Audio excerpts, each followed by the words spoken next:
Kalau dikatakan apakah seluruh ibu hamil harus divaksin, ya memang ada beberapa kriteria yang memang apakah kapan dan apa ibu hamil siapa saja yang harus divaksin ya.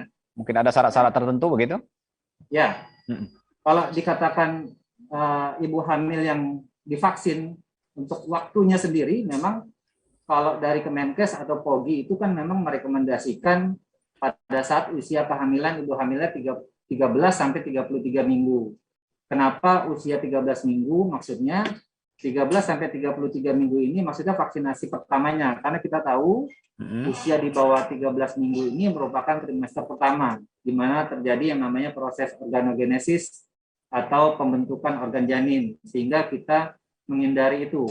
Karena kita berhati-hati meminimalisir adanya kecacatan bawaan, meskipun bahwa studi-studi di luar negeri itu sudah membuktikan bahwa vaksin mRNA kayak Pfizer, Moderna itu aman meskipun diberikan pada trimester pertama dan nggak ada kecacatan bawaan.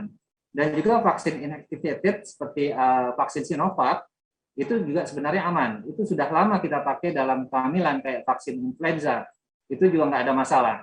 Tapi kita benar berhati-hati, kita meminimalisir di Indonesia ini, kita jaga. Dan yang kedua, biasanya sebelum 13 minggu, biasanya ibu hamil akan mengalami gejala seperti mual, muntah gitu ya. Jadi memang kita dengan kehati-hatian, jangan sampai nantinya dianggap mual muntahnya itu disebabkan karena vaksinnya tadi.